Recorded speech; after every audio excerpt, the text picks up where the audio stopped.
नमस्कार मित्रों, इस वीडियो में आप जान पाएंगे कि भगवान श्री कृष्ण की जो गोपियां थी वे पूर्व जन्म में ऋषि मुनि तथा महान तपस्वी थी, जो घोर तप करके भगवान के साथ प्रेम लीला करने की मनोकामना की थी। और इन्हीं गोपियों के प्रेम लीला को कुछ अज्ञानी लोग अभद्र कमेंट करते हैं। तो चलिए देखते हैं कि वे गोपियां पूर्व जन्म में कौन कौन से ऋषि मुनि थी।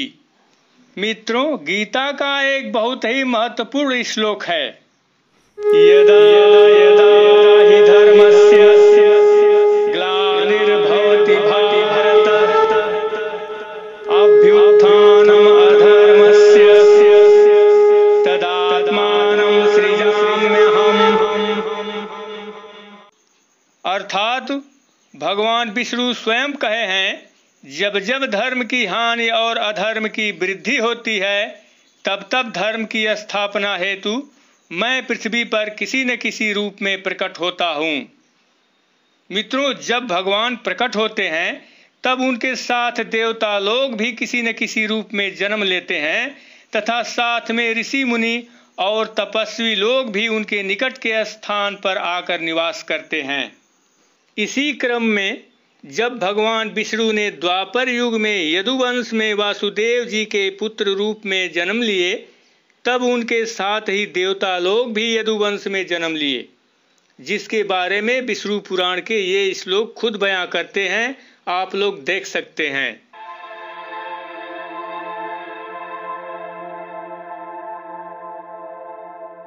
किंतु इन देवी देवताओं के साथ पूर्व के कुछ ऐसे ऋषि मुनि और तपस्वी भी थे, जिन्होंने हजारों वर्षों तक इस कामना को लेकर तपस्या किए थे कि जब द्वापर युग में विष्णु का अवतार होगा तो हम लोग उनकी प्रेमिका बनकर उनके साथ रहेंगे।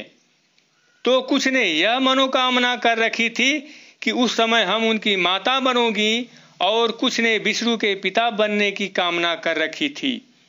ऐसी स्थिति में भगवान ने उन सभी तपस्वियों की कामना द्वापर युग में पूरा किए हैं।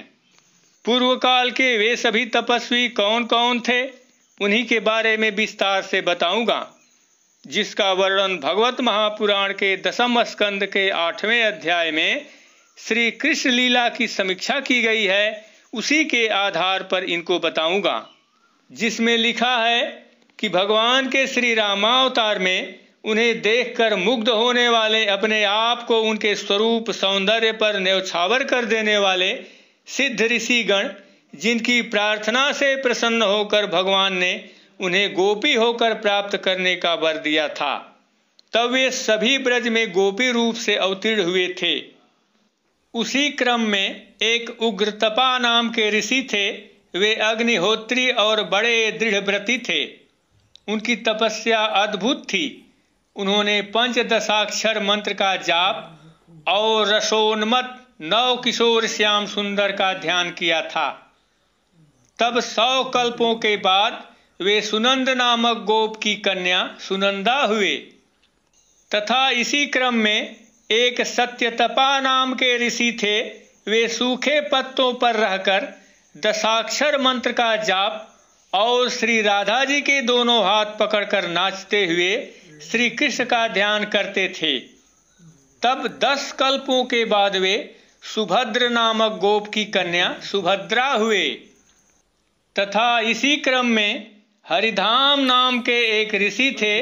वे निराहार रहकर काम बीज से युक्त विषाक्षरी मंत्र का जाप करते थे और माधवी मंडप में कोमल कोमल पत्तों पर श्यामपट लेटे हुए युगल सरकार का ध्यान करते थे।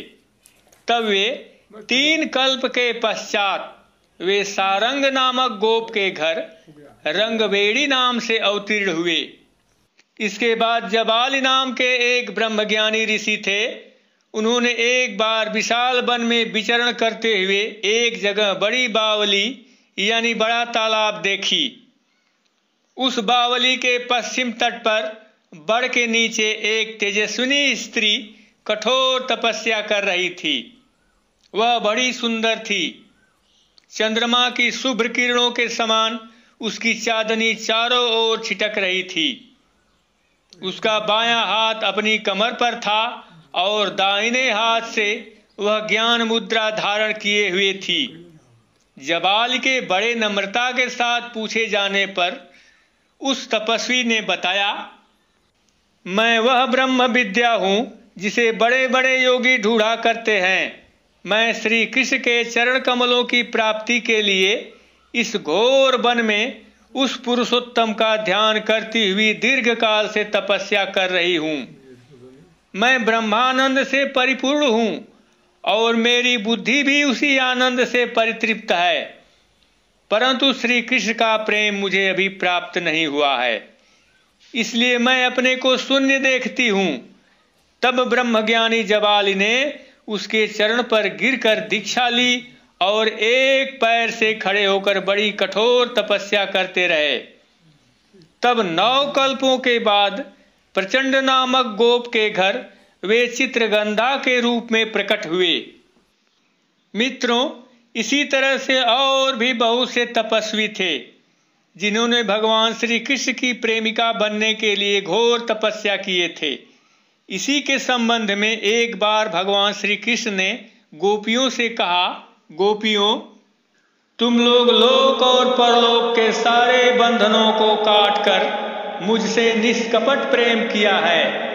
यदि मैं तुम लोगों से प्रत्येक के लिए अलग अलग अनंत काल तक जीवन धारण करके तुम्हारे प्रेम का बदला चुकाना चाहूं तो भी नहीं चुका सकता।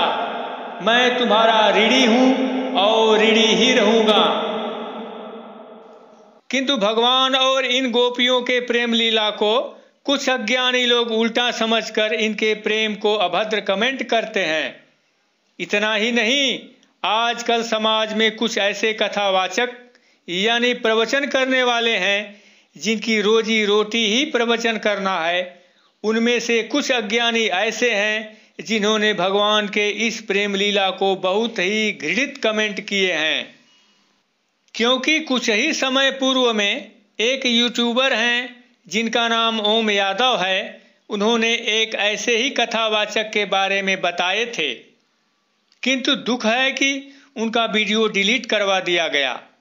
ओम यादव एक अच्छा यूट्यूबर हैं, समय समय पर यादवों से संबंधित वीडियो बनाते रहते हैं।